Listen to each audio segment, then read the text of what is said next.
in the high desert heat outside Tucson.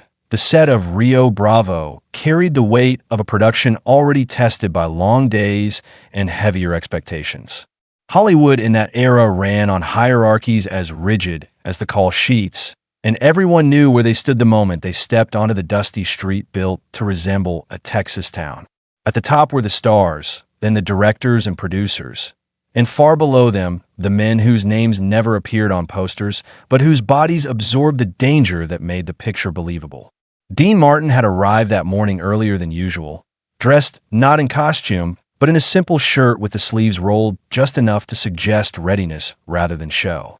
He had a habit of watching before speaking, of letting a room reveal itself. What he saw unsettled him. A stunt rehearsal had gone wrong the day before, and though the production moved forward as if nothing had happened, the atmosphere carried a brittle tension, like glass waiting for a tap.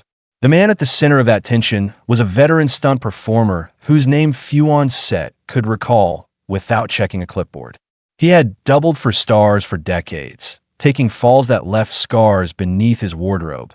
But this time the fall had been different. A misjudged landing off a saloon balcony had crushed his ribs and torn something deeper that the studio medic downplayed with practiced indifference. The unspoken rule was clear.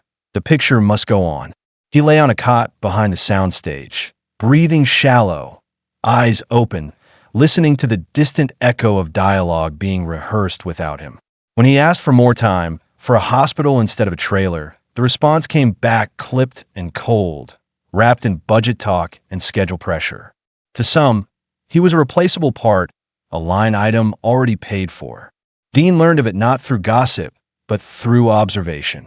He noticed how the crew avoided the far end of the lot, how the laughter quieted when a grip mentioned the fall. He listened to the way the assistant director spoke about coverage and insurance without once saying the man's name. Dean did not interrupt. He waited until lunch, until the set settled into its familiar hum, and then he walked away from the stars table toward the trailers no one visited unless summoned. He knocked once, gently, as if he were a guest in a home rather than a headliner on a hit picture. Inside, the stuntman tried to sit up and failed, embarrassment coloring his face before pain could. Dean sat down without ceremony, took in the pale sweat, the tight breathing, the fear that had nothing to do with injury and everything to do with being forgotten. They spoke quietly. Dean did not offer sympathy as performance. He asked practical questions, listened to the answers, and let silence do its work. The man admitted what the medic would not write down, that something was wrong, that each breath felt like borrowed time. Dean nodded once, absorbing not just the words but the injustice beneath them. Outside, a runner came looking for him, apologetic but firm about lost time. Dean thanked him and said he would be along shortly. He did not hurry. When he stood to leave, he placed a hand on the man's shoulder, not as a promise but as a statement of fact. "You're not invisible," he said, softly enough that only the two of them heard. The turning point came an hour later, in full view of everyone who mattered. Cameras were rolling, dust hung in the light, and the director called for positions. Dean walked to his mark and then stopped. It was not a dramatic stop. He simply did not move. The crew waited confused. The director called his name. Dean turned, calm as ever, and asked one question that cut through the noise without raising his voice. "Where's the man who took the fall yesterday?" There was a pause, the kind that stretches longer than it should. Someone answered vaguely. Dean listened and then shook his head once. "We're not rolling until he's in a hospital," he said. No threat, no speech, just the conditions stated as plainly as weather. The set froze. Money bled with every minute of delay, and everyone knew it. Eyes went to John Wayne, the towering presence whose authority was rarely challenged. Wayne studied Dean for a long moment, then looked past him at the machinery of production grinding on without conscience. He took off his hat, wiped his brow, and said, "He's right." The words landed heavier than any shout could have. The director protested, the producer fumed, but the power dynamic had shifted. An ambulance was called. Paperwork was signed. The stuntman was moved carefully, with urgency that should have existed all along. When the siren faded into the distance, the desert seemed to exhale. No applause followed. That wasn't the kind of moment it was. Instead, there was a quiet respect, a recalibration of values that could not be undone. Dean returned to his mark, ready to work, his composure unchanged. Later, when word came back that the injury would have been fatal without immediate care, the crew grew silent again, this time for a different reason. In a town that often mistook charm for character, Dean Martin had reminded them what real authority looked like. John Wayne would later say, without flourish, that he had seen a hero that day, not because of bravado, but because one man refused to let another be erased. This was only the beginning. The incident rippled outward, stirring resentments and loyalties that would surface in unexpected ways as the production continued. For Dean, it set a line he would not cross and a standard he would quietly enforce. In an industry built on illusion, he had chosen something stubbornly real, and the cost of that choice, and its rewards, were yet to come. The days after the ambulance left the Rio Bravo set did not return to normal, no matter how desperately the production tried to pretend they had. Something invisible had shifted, and everyone felt it. Conversations lowered when Dean Martin walked by, not out of fear, but out of awareness. A quiet truth had settled into the dust. The rules they had all lived by were not as unbreakable as they once believed. Schedules still mattered, money still talked, but now there was a memory standing between command and compliance, and it wore Dean Martin's calm expression. The studio executives arrived 2 days later, their suits out of place against the sun-bleached streets of the set, smiling with professional warmth that never quite reached their eyes. Officially, they were there to check progress. Unofficially, they were there because production had been stopped by a movie star who was not supposed to stop things. They spoke in careful phrases, praising teamwork, congratulating resilience, and subtly reminding everyone of obligations and contracts. What they did not say was more dangerous than what they did. They did not mention the stuntman. Not once. The silence felt deliberate, like an attempt to erase the event by starving it of language. Dean noticed. He always did. He listened as they spoke about efficiency and responsibility, and when they finished, he thanked them politely and returned his trailer without adding a single word. That restraint unsettled them far more than anger would have. That afternoon, Dean learned the stuntman had survived the surgery but would never work again. The injuries were permanent. The studio had already begun discussing settlements, calculated to the dollar, stripped of humanity. When the information reached Dean, it came with an unspoken expectation. This was over. The problem had been managed. But Dean understood something the studio did not. Survival did not mean justice. He asked quietly for the man's address and sent a handwritten note, not with promises, but with acknowledgement. In an industry that often reduced people to functions, being seen was an act of defiance. The tension sharpened when a new stunt coordinator arrived, younger, efficient, and openly dismissive of old-school sentiment. He pushed the remaining stunt performers harder, shortening safety checks, cutting corners that only experienced eyes could recognize. Complaints were brushed aside with jokes about toughness and loyalty. One afternoon, Dean watched a rehearsal where a rider was pushed to repeat a dangerous maneuver again and again, the sun draining strength with each attempt. The man wobbled, nearly falling, and laughter rippled from behind the monitors. Dean did not laugh. He watched the coordinator clap his hands and call for another take, and something in Dean's expression hardened, not with rage, but with certainty. This time, he did not wait for an accident. He walked straight to John Wayne, who had seen enough wars on screen and off to recognize the look. Dean spoke quietly, but the words carried weight. He didn't accuse. He didn't dramatize. He simply described what would happen if things continued this way, not in headlines or lawsuits, but in broken men and sleepless nights. Wayne listened jaw tight, eyes narrowed. When Dean finished, Wayne nodded once. That was all. The next morning, the coordinator was gone. No announcement, no explanation, just absence. Safety procedures returned, slower and more careful than before. The crew noticed. The stunt performers noticed most of all. Respect began to replace fear, and gratitude spread in ways no studio memo ever could. Dean never took credit.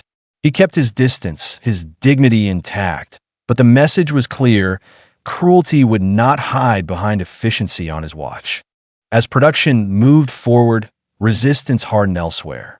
Studio representatives began questioning Dean's attitude, hinting at future consequences, future roles, future cooperation. The pressure was subtle but relentless, and Dean felt it. He also understood the cost. Every stand he took narrowed doors, labeled him difficult in a town that punished such labels quietly. Yet he did not retreat. He had crossed a line internally, one he could not uncross without losing something essential. The suspense now was not whether an injustice would happen, but whether Dean Martin could continue to hold that line alone. That'd be why the time the night shoots began on Rio Bravo, the air around the production had thickened with unspoken consequence. The desert cooled after sundown, but the tension did not. Floodlights carved hard shadows across the set, turning wooden facades into looming silhouettes. And the long hours gave men time to think about loyalties, about power, about who had quietly changed the rules. Dean Martin worked as he always did, calm, precise, never rushed, but there was a new watchfulness in his stillness. He understood now that the danger was no longer accidental. It was deliberate. The studio had absorbed his earlier stand, and rather than confront it directly, they had chosen something more subtle and far more dangerous: pressure. It began with small humiliations disguised as logistics. Call times changed without notice. Pages of dialogue were revised late at night and delivered as if delays were Dean's fault. A rumor drifted across the lot that he was slowing the picture down, that he was becoming unreliable. None of it was said to his face. That was the cruelty of it. Dean recognized the tactic immediately. He had seen it used on actors who spoke too loudly, on writers who asked for credit, on craftsmen who dared to age. Silence, he knew, was the studio's sharpest weapon. And yet he did not respond with defense or anger. He adjusted. He arrived earlier. He learned the new pages faster than anyone expected. He removed every excuse they hoped to manufacture. The true escalation came when a secondary stunt performer collapsed during a late rehearsal. Heat exhaustion misdiagnosed as clumsiness. This time, the fall was minor, but the reaction was revealing. The assistant director laughed it off. The medic waved him back to his feet. Dean watched from across the set, his jaw tightening almost imperceptibly. The man tried to stand and failed, embarrassment burning hotter than the desert lights. Dean walked over, not hurried, not dramatic, and knelt beside him. He offered his arm, not as a rescue, but as a choice. The man took it, relief flashing across his face. That simple act, witnessed by dozens, landed like a challenge. The following morning, Dean was called into a temporary office, a trailer dressed up to feel official. The producer spoke smoothly about collaboration and compromise, about how stars needed to trust the system. The implication was clear: Dean's concern for the crew was becoming a liability. Dean listened, hands folded, expression unreadable. When the speech ended, he did not argue. He did not justify himself. He said only one thing, measured and steady. If caring for the people who make this picture real is a problem, then the problem isn't mine. The room went quiet. The producer smiled thinly, already thinking several moves ahead. That evening, John Wayne found Dean alone near the edge of the set, the false town fading into darkness behind them. Wayne didn't waste words.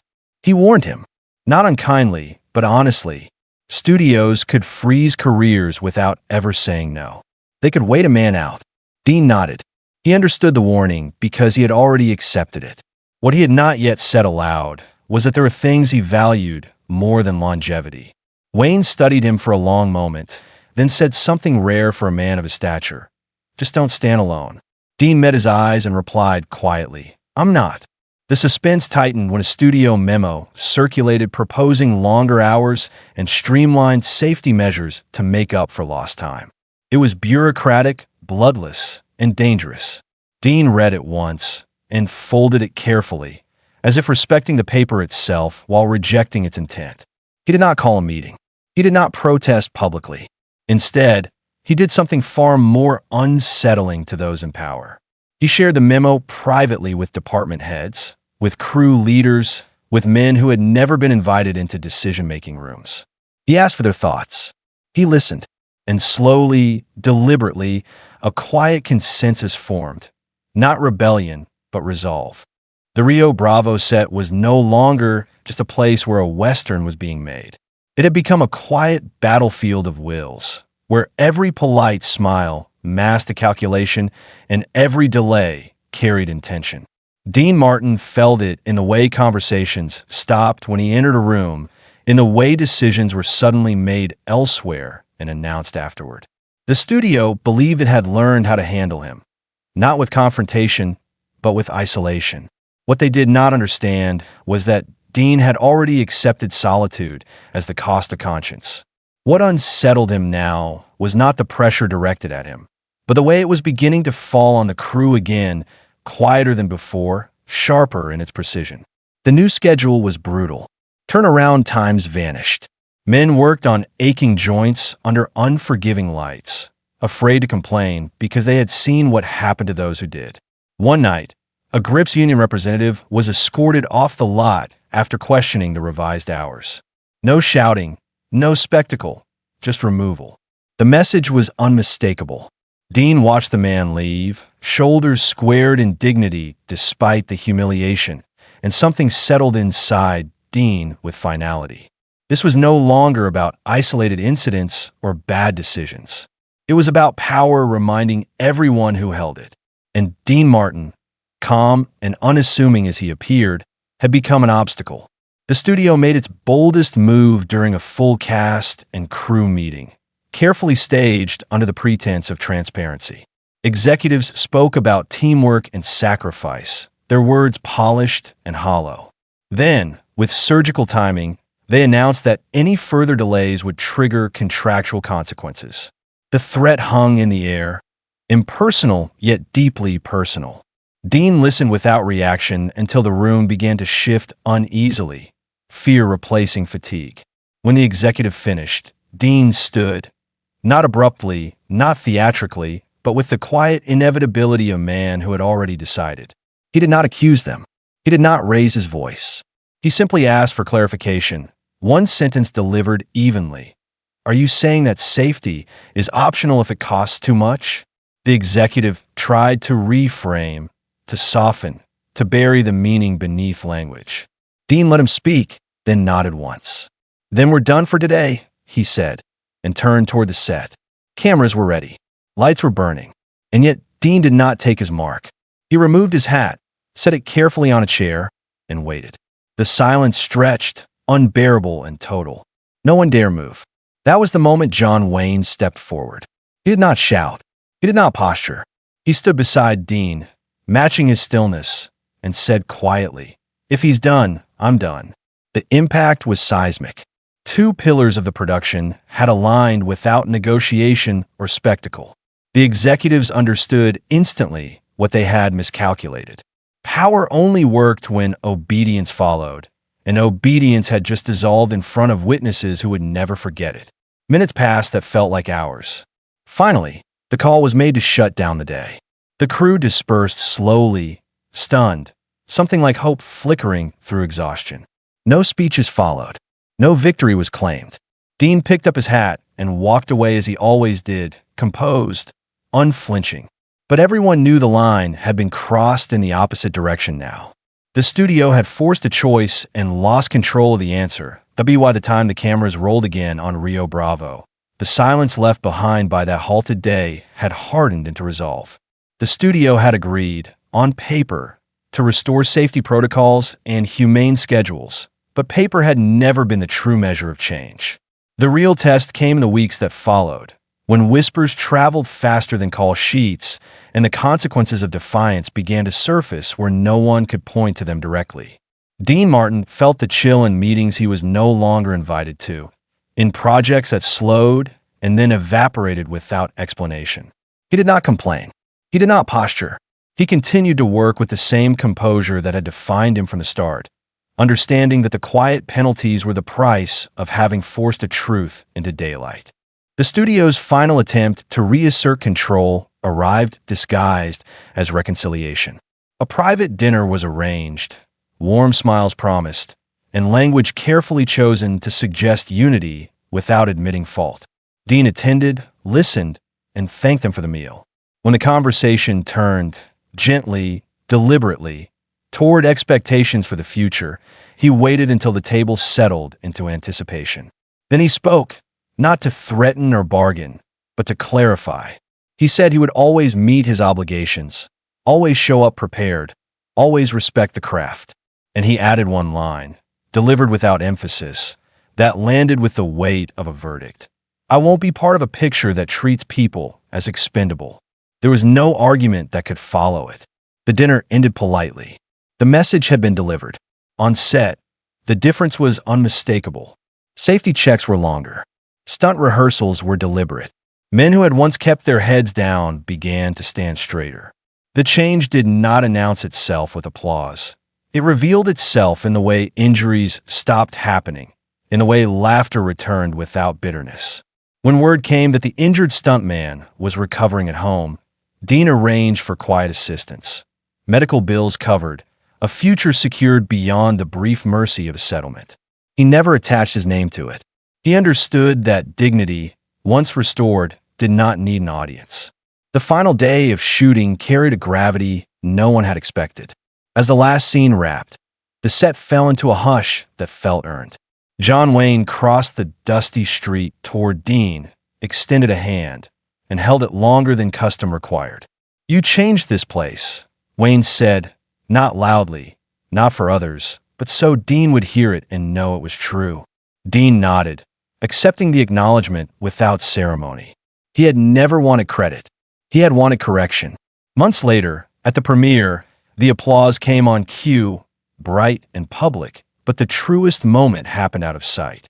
A group of crew members stood together at the back, watching Dean move through the crowd with the same calm dignity he had carried onto the set. They did not cheer. They did not need to. They knew what had been risked on their behalf, what had been quietly won. In an industry that thrived on illusion, Dean Martin had left something real behind, a standard that would linger, stubborn and demanding, long after the lights dimmed. The months after Rio Bravo wrapped were quieter than Dean Martin had ever known them to be, and that quiet carried an edge. Hollywood had a way of applauding courage in public and punishing it in private, and Dean Martin understood the rhythm well enough not to be surprised when the invitation slowed. Scripts arrived later, if at all. Meetings were postponed indefinitely. Compliments were replaced with careful neutrality. No one accused him of anything. That was the brilliance of the system. It simply adjusted, recalculated, and waited for a man to decide whether his principles were worth the inconvenience of being forgotten. Dean did not chase reassurance. He spent his days working on his craft, his nights listening more than speaking, aware that restraint itself had become an act of defiance. But the pressure did not stop with him. Word reached him, quietly and indirectly, that several crew members from Rio Bravo were struggling to find steady work. Not fired, not blacklisted, just overlooked. Their loyalty to safer practices, their association with a halted set, had made them inconvenient. The injustice was subtler now, refined, and therefore harder to fight. Dean felt the familiar tightening in his chest. Not anger, but responsibility. He had drawn a line once. He would not pretend not to see where its shadow fell. The turning point came at a charity event meant to celebrate Hollywood's golden spirit, a gathering heavy with smiles and lighter still on sincerity. Dean attended because it mattered who was seen and who was not. In a quiet corner, he found himself face to face with an executive whose influence reached farther than his title suggested. They spoke politely until the executive, with practiced ease, implied that Dean's recent stances had complicated matters for people around him. It was framed as concern, almost kindness. Dean listened, then replied with a calm that carried unmistakable steel. "If doing the right thing costs people their livelihoods," he said, "then the wrong thing costs more than you're admitting." The executive had no answer that didn't reveal too much. What followed was not confrontation, but coordination. Dean reached out privately to producers he trusted, to directors who still valued character over compliance.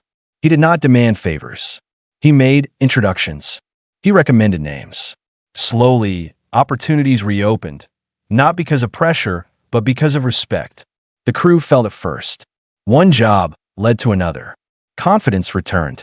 The system had tried to starve the truth quietly, and Dean had answered just as quietly, with persistence instead of spectacle. When John Wayne finally spoke about it, it was in private, as he preferred. He told Dean that what he had done would outlast any picture either of them made. Dean shrugged it off, but he understood the weight of the statement. Hollywood could endure scandals, survive excess, and forget cruelty, but it never quite knew what to do with decency that refused to leave.